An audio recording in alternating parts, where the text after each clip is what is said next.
Please be aware this will be a spoiler-filled discussion.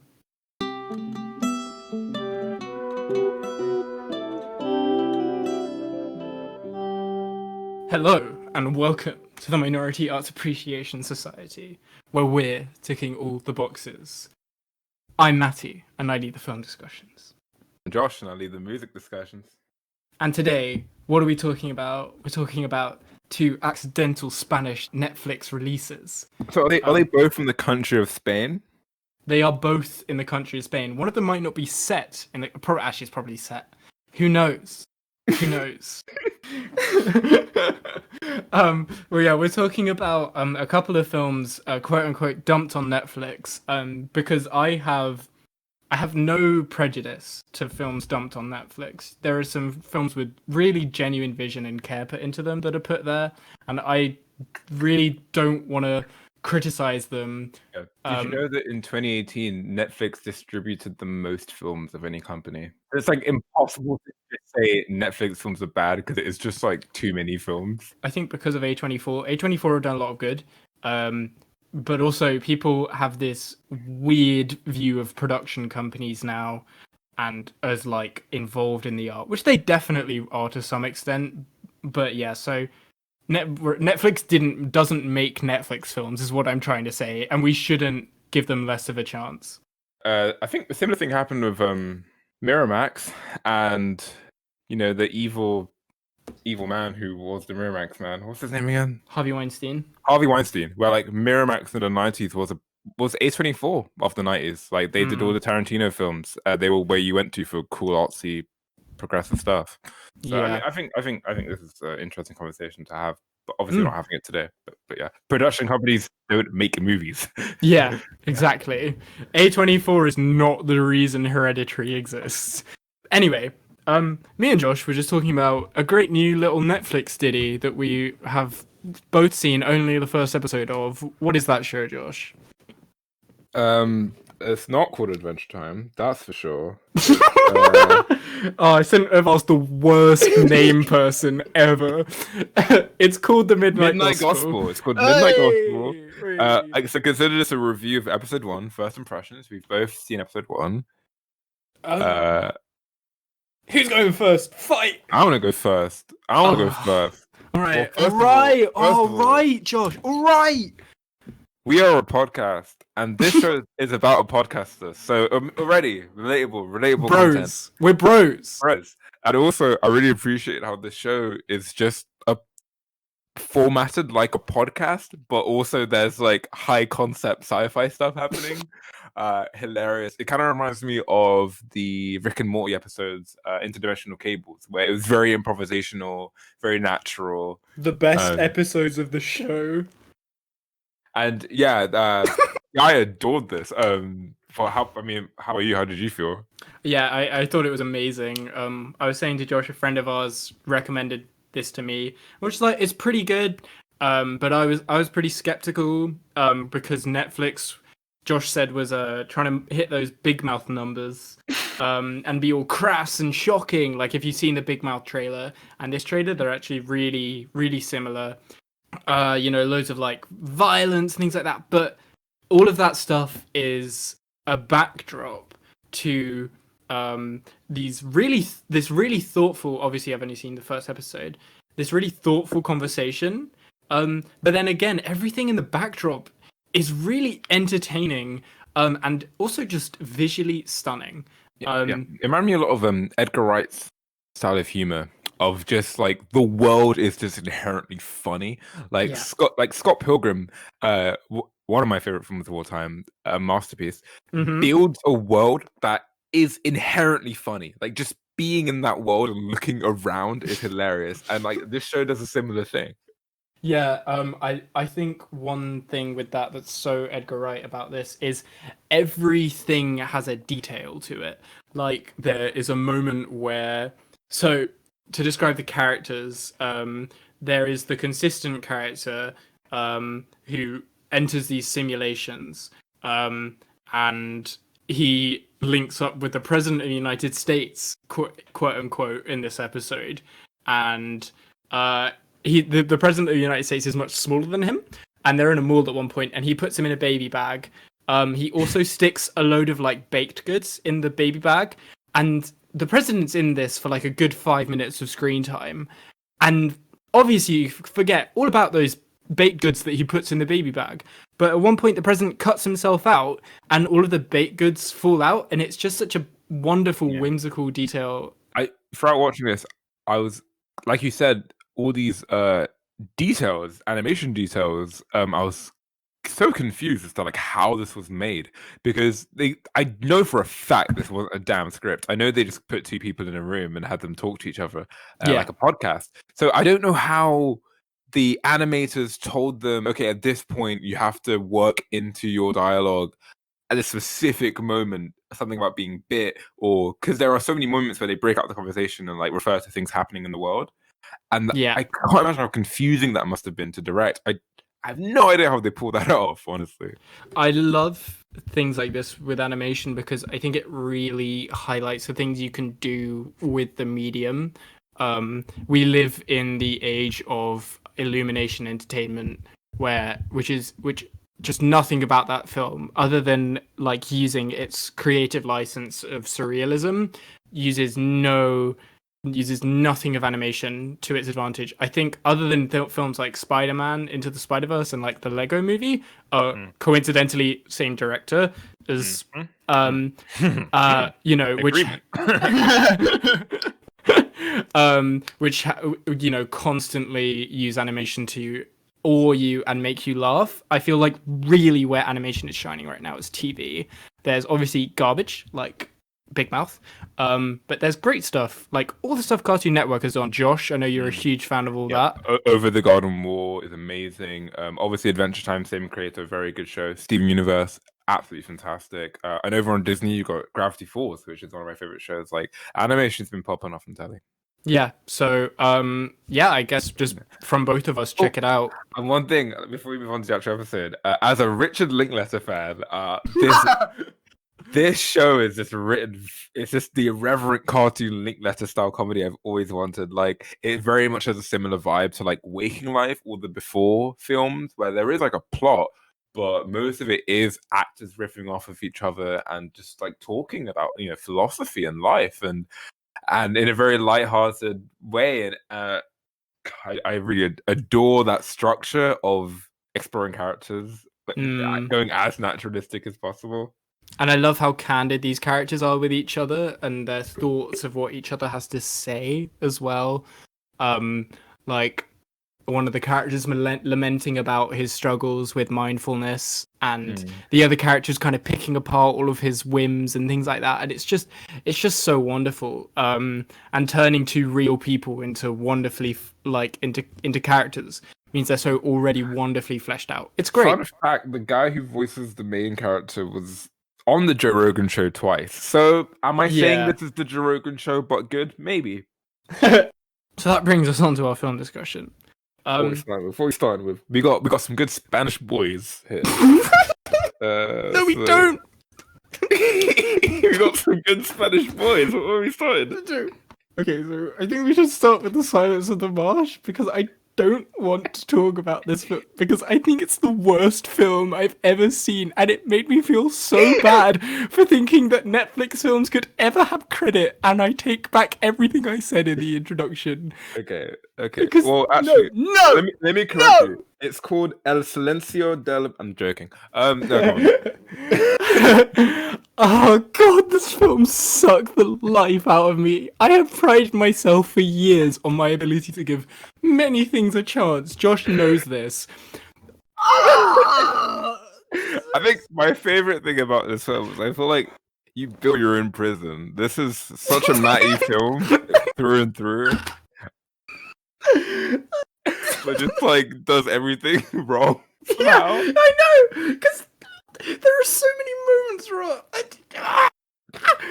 You want to explain what a Mattie film is to our audience? Okay, so a Mattie film is something that's obviously quite stupid and made for like very little point or intentionality, but in that laziness there is an odd brilliance. And it means that scenes of like violence and drama are all wonderfully entertaining because no one it's not a thing of like The Room where it's so bad it's funny. It's like it's so lazy. It's amazing watching how it turned out. This ah so this film has those oh god.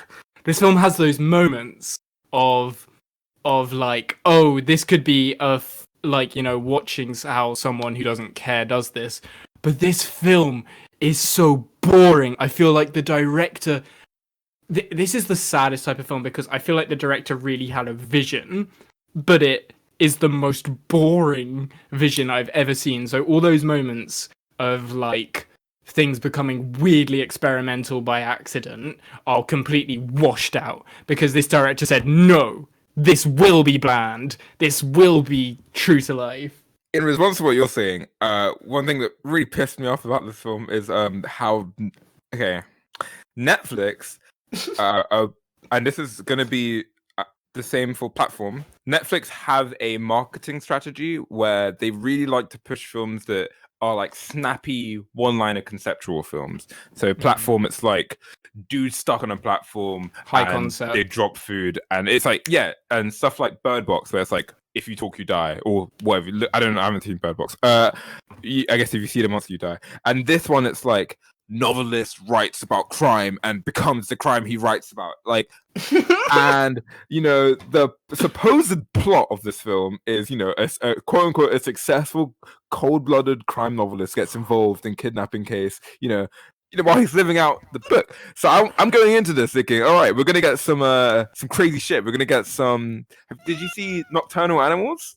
Yeah, sorry. So yes. the Nocturnal Animals, amazing film, does a thing where, you know, you see the book and it plays into the themes of the film. So I'm like, maybe we're gonna see side by side the book he's writing and like him becoming darkened, more like the character in the book. It's gonna be like really, it's like Sin City or some shit. And like the novelist is like hardly in this film. It's mostly about this like weird racist thug guy who I think we're meant to care about a little bit. It's so weird. The film went out of its way to talk about something so much less interesting. Like, yeah, because I picked this film because, you know what, like it seemed to be about something. Like I knew at the end of the day it was going to provoke a reaction in us, positive or negative. But ultimately, the most fascinating thing about this film is it abandons its own interesting premise. I don't think this director would ever be able to execute its premise interestingly. But there is something there, like you said, of the sort of Nocturnal Animals dichotomy between novel and reality. But the film gets, like, the only term to describe this is bogged down in this weird side plot of this like crime family, and it's about like corruption in Valencia. And this side plot is actually the movie. Like... Yeah, and that's the thing. It should be a side plot that adds tension to his ongoing murders, which is how it seems in the beginning. You know, he kidnaps someone who is affiliated with this gang, but instead he's not in most of the film, and it genuinely feels like they couldn't afford the actor, who I think is from Money Heist. I'm not saying that he's like, you know, an A-lister, but I think the budget of this one's probably about. You know, this guy is movie star quality, and looking online, it seems like Pedro Alonso's his name. Mm-hmm. It seems like film buffs really love him. Like he's meant to be really good. Wow. I didn't know that. All of the letterbox reviews are like people lamenting that they watched this because they really like him and think he's hot, and they're really upset. Yeah, it is. And so yeah, like to carry on, he is just barely in this film, and you're just left with this like weird crime mother. Like, her performance is so bizarre, and I hate it. Like, it's so, every line is seeped in cliche and poison, and I just want to tear my own hair out. Yeah, it was a very confusing film. I thought they were gonna go for like a Dexter thing for a bit. Well, like this guy is a killer, but he kills for art, and like, you know, is that okay or something? Like he writes these amazing books, but But it just seems like he's kidding randomly. And one thing that severely confused me is he kidnaps a professor, and this professor is embroiled in like this really interconnected, complicated drug ring. And I thought that that was the point. Like he kidnapped the professor to make a point about like there's all this shitty metaphors about like the marsh and like the seedy underbelly of the marsh. And I thought his killings were like in a Dexter way, like he was making a social commentary or something, like the pigs who live at the top and exploit everyone. He didn't even know the professor was part of the drug ring. Like this is something he finds out after he's kidnapped him. This is completely accidental. Oh my god, yeah. The coinciding of these two plots is completely nonsensical and accidental. Like, which is such a bizarre choice. I do not understand why you'd write it like that. You're so right, because there's literally a premonition sequence where he's walking around this like party room of like shady government officials, people who have their fingers in a lot of different pies, and he stares at the professor who he is going to kidnap. And so you would think he is targeting this man, but he's not. You're so right. It's just a complete coincidence. Also, there's one murder and kidnap in this film about an artist blurring the line between fact and fiction and murdering people. There is nothing. I mean, he kills the guy who's coming to kill him, but this film is about nothing. It's bizarre. I think like it tries to go for at the same time this story of like a crime writer lured into murder by his own writing, but then this like tale of corruption in Valencia, and it seems like weirdly concerned with picking that apart. Well, it's a very noir cliche, like someone. Yeah. Well, I thought the film was gonna do the noir thing of like, Blue Velvet, right? Like the kind of nice, pure, quote unquote, pure guy is tainted when he goes into the seedy underbelly world. I thought he's writing this novel and he wants to learn more about it as well. So he like gets involved with the drug ring and he's finding out like the secrets. But he's also getting corrupted, and I thought that's what it was going to be about. I guess it's just not about that though. I guess this person just isn't a real person. Yeah, it's so bizarre because what you've brought up is that there's no plot progression, there's no story. We've been throwing a lot of vitriol. Can I point out one scene I really liked? Yeah, go for it. I thought it was really cool when the racist mobster guy who were meant to like, I think, they tried to humanize him. I think they tried. I thought it was really cool when he goes to kill the brother and he's like thrown into the trunk, and then the brother like slams the car thing and the glass like shatters through him. That was weirdly visceral. That was pretty dope, actually. And then him like reaching for the gun and like shooting behind his head to get the brother. Like that was really uncharacteristically well directed. Yeah, I know what you mean about the film trying to humanize him. There's like this horrible, like I actually like I think I would use the word exploitative, like murder scene in the beginning where he goes to like a black drug dealing hideout, and he like murders them and shouts racist abuse at them and then burns one of them alive, and it's crass, and like he's obviously in our eyes a dubious moral figure, like he's so sleazy and everything, but there's no, I think the complete lack of restraint just makes it feel like there's an element of, I don't know, I'm not very good at describe this. It's very hard to describe. I hated watching that scene. It reminded me a lot of It Chapter 2, of like we're gonna bring in a minority and like show really violent stuff happening to them with no real rhyme or reason other than to tell you that the bad guy is bad. And it's like, yeah, I think that's really cheap. I think you've put it perfectly.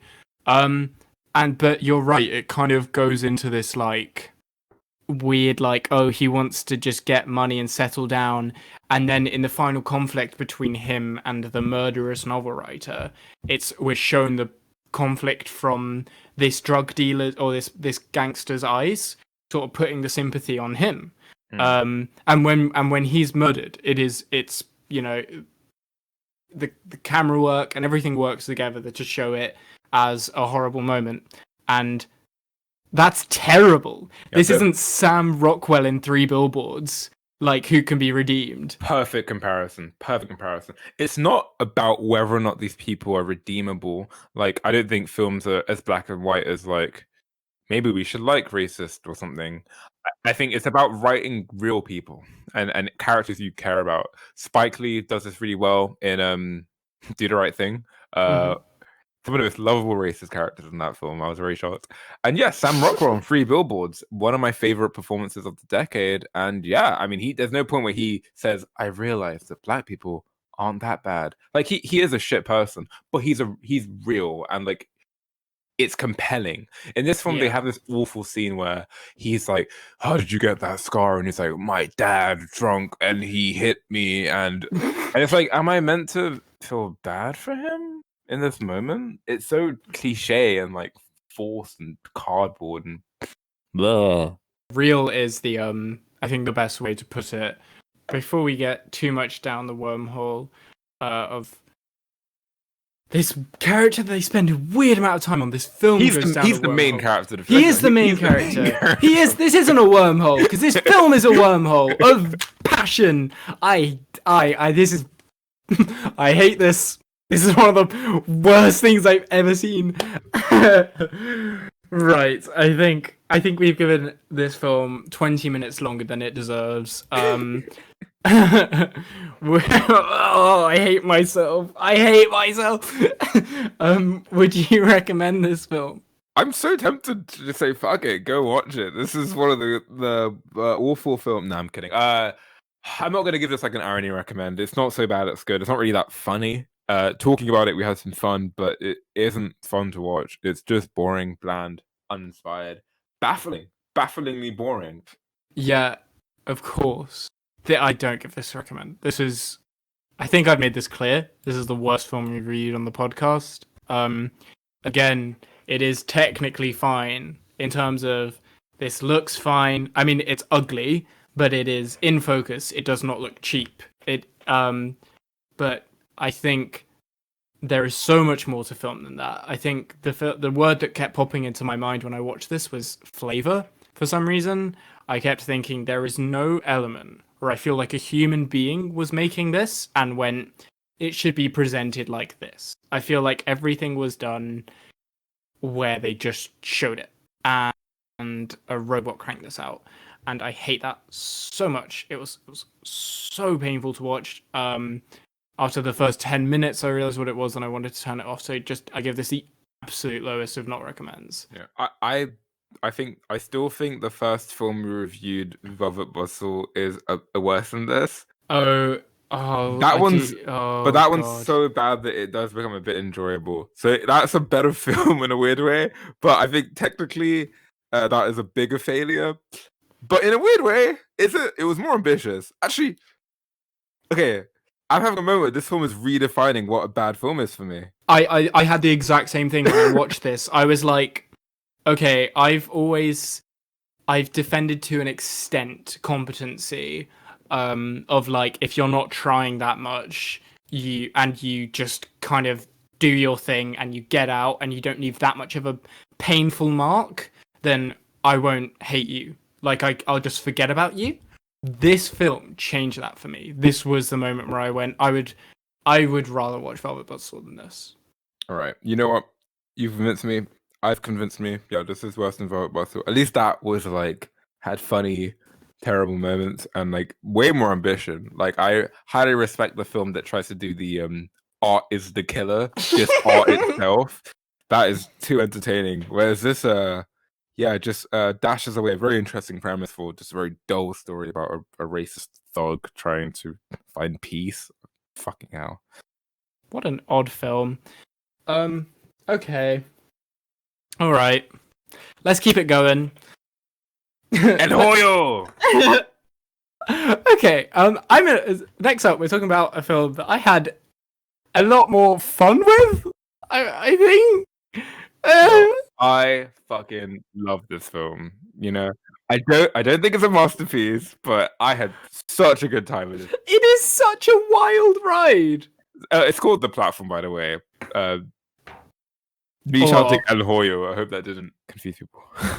El Plataforme. No, I don't think that's actually it. Yeah. So this is. I'm gonna give this a proper introduction Yeah, go because for it. Like, what's it about? What's the premise? because we've made jokes, but this is not on the same level of The Silence of the Marsh. This is a real film. This is a real film. Um, so this is we've talked about explicitly political films, not multiple, but we've talked about them in general on the podcast before.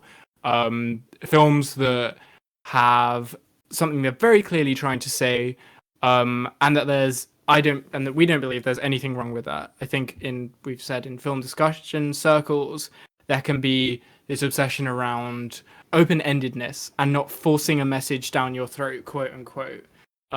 Whereas films like I, Daniel Blake show there is extreme merit in having something you believe in and making a film purposefully explaining the merit to that position. The Platform is one of those films. It is a film, basically, it's about a lot of things. Trickle down economics is obviously an incredibly huge theme, and as a result, capitalism. And there's a huge plethora of issues going on in this film. The premise of the film, we wake up in the perspective of Goreng in what is this, I don't know how to describe it, I guess a tower. And every day, a platform of food comes through from the top to the bottom. There is no regulation of how much food people can eat on each floor of this sort of tower. And so inevitably by the lower floors, there is essentially nothing to eat. The political allegory here could not be more prevalent. So yeah, Josh, what do you think? Yeah, as I said before, I'm sorry if I showed my hand a bit too early. I know That's absolutely fine. podcast rules. You meant to hold the audience in tension a bit. I really enjoyed this film, and well, before I get to the stuff I liked about it, one thing that's odd is, um, perhaps the weakest part of the film is maybe the political angle, where it does this. It's really interesting, actually. So it starts off, and it's very obviously about capitalism. And the minute you see that food come down, you're like, "Oh, okay, we're doing capitalism," which, in my opinion, is a very capitalism's bad. I get it, and it's kind of an obvious metaphor, and it's really cool presented. But I was like, okay. But then the film does this weird self-defeating postmodernist move where it says, where the main character's like, "Oh, so this is about capitalism," and the other character's like, "Yep." And then I don't really think the film ever really finds its way to say something profound. But however, within that, I like that the film acknowledged it and focused more on just like how it feels to be in this system and kind of the human interactions in the film, and the more pulpy elements are emphasized. Perhaps two things. My least favorite political thing in this film is it goes for a very Hunger Games kind of conclusion in a weird way, where it's like it's all about sending a symbol, and that's like all of Hunger Games is about kind of like sending a message with activism, and this is very similar. But my favorite political element of this, which kind of feeds into that kind of very postmodernist angle the film has to its approach, is the moment where he's trying to like, we'll do revolution and we'll show them, we'll make them feel horrible for the shit things they've done, the organization, whatever it's called. And then the lady he's telling this to, who previously worked for them, is like, "Oh, the organization isn't evil. They're not good, but they're not evil. They don't care." And it's a very great way of saying like capitalism itself as a system doesn't think. Like, it just constantly reproduces itself to infinity. And that was really well portrayed, really well done. But yeah, overall, as a political statement, that's not what I'm here for, if that makes sense. I completely am in line with you here. I think the best elements of this film are I think this is a film where the core political message is so on the nose that many people have taken that and completely run away with it and gone, this film has nothing of subtlety to tell. I think subtlety isn't the correct word. But I think where this film excels is in the more happenstance moments of its story. It's not the central conceit of the platform, it's about the consequences that it has on its characters that really makes this film enjoyable. Um, I I really enjoyed watching the horrible things that go on in this film. I think they're almost separate from the commentary in a way because it's about the discussions with the other people. This film is constantly framed around not plot really. The things that happen around them are sort of circumstantial. Really, what's going on in this film are these conversations that he has, and these interactions that he has throughout the film, as he's put on different floors with different people. And it was quite enjoyable to see who he ended up with and what each person had to say. And you're totally right, Josh. The point that she makes about capitalism being a system, and we're at a point in society where it's not, we're barely fighting a evil, we're fighting a machine of, Rage Against the Machine. yeah, we are raging against a machine of media and of party, and they all seem to interact with each other to produce this mentality of, I guess, placidness. And it's toxic and it's horrible. To chip in with what you said about the emphasis on machinery, honestly, looking back, the platform metaphor is really cool because it is just this like platter of food that is indiscriminate, just goes down, and like the class structure is the problem here, but also they could just take their portion and like do it good, like everyone could eat technically. It's Mm, the people in the situation that make everything horrible and eat too much. The system itself doesn't care. It's just going to send this platter down the social ranks. But the yeah, upper classes could make life easier for the lower classes. yeah, and what it's saying there is people, a very Marxist idea is people are a product of their environment. Can't expect this innate good. There's a moment in this film where he's talking to Imogiri and she is expecting this moment of, I can't remember, but they use a very powerful phrase, but of spontaneous solidarity. I think that's the Yeah, phrase they that's use. great. And Goring says, "Oh no, you can't expect that in a place like this. Look at them; they're never just going to change one day like that. We have to guide them." Which is that's a very Leninist idea, essentially, of like people won't change unless you provide them, unless you lead, essentially. Which I found fascinating because I think a lot of more liberal films will take the idea of people bad, and then end the conversation there, with this horrible moralistic point, that there is no redemption for humanity, and it's a concept I'm so tired of seeing. So it was refreshing to see it in this film. Are you talking about the idea of like the vanguard? Yeah, essentially. Yeah, I mean, not to turn this into political discussion, but yeah, it's unfortunate because like I think this film does make kind of a compelling case for like ruling with an iron fist, shitting their food to get them to do the class revolution. Hmm. But yeah, most of the time when I hear the vanguard argument, it's coming out of the mouths of like middle class white Marxists who are like, the dumb working class don't know how to, sort themselves out. We need to lead them. But I'm sure there's credit to the actual argument. It's just like in my life experience, that's normally who I hear it coming out of. Does that Yeah, make I do sense? get that. I know exactly the kind of thing you're talking about. I think in many ways we could break this film up into three parts, kind of similar to I Am Legend, where you've got kind of the first part, which is the first roommate, which is like the snarky older man who's quite nasty but quite funny. And then the second part, the more level-headed ideological lady, and then the third part with the roguish, charming, I love this dude. endearing, like I don't even know, like puppy man. I don't know how to describe this guy.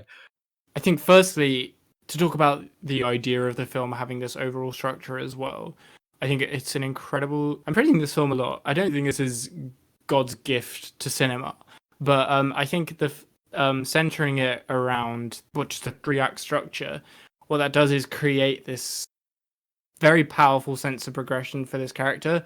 So to talk about this first point where we're introduced with this older gentleman, we see, I think, one of the more poignant moments of like social criticism, which is the idea of how like complacency promotes immorality and despondency to your fellow person.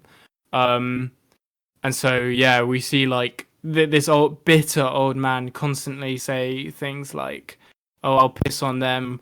Oh, and Goran says, "Why would you do that?" And he says, "Oh, because the people above me would do it to me."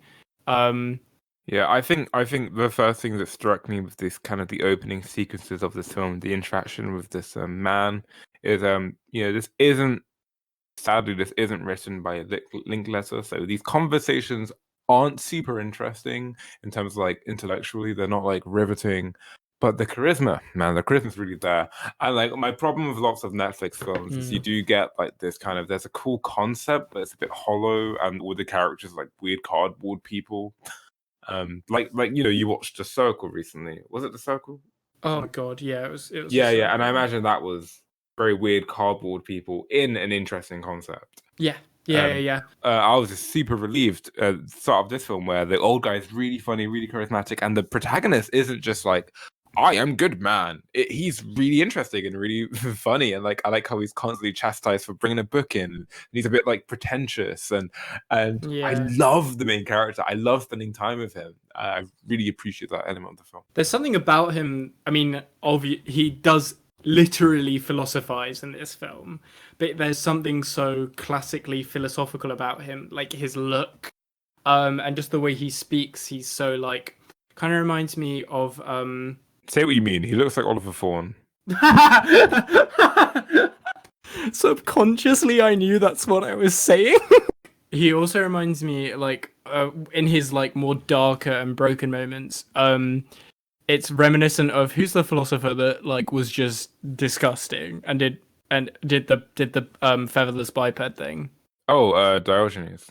Diogenes, yeah, yeah, yeah. Where I love the character he becomes of just like completely like ingrained into surviving, and doing and being essentially just living very basely, but also like still holding these ever evolving ideological concepts that still seem like the same character. I feel like a lesser film would just, go, "Oh, he's been in the tower for a bit, just make him cynical and bad."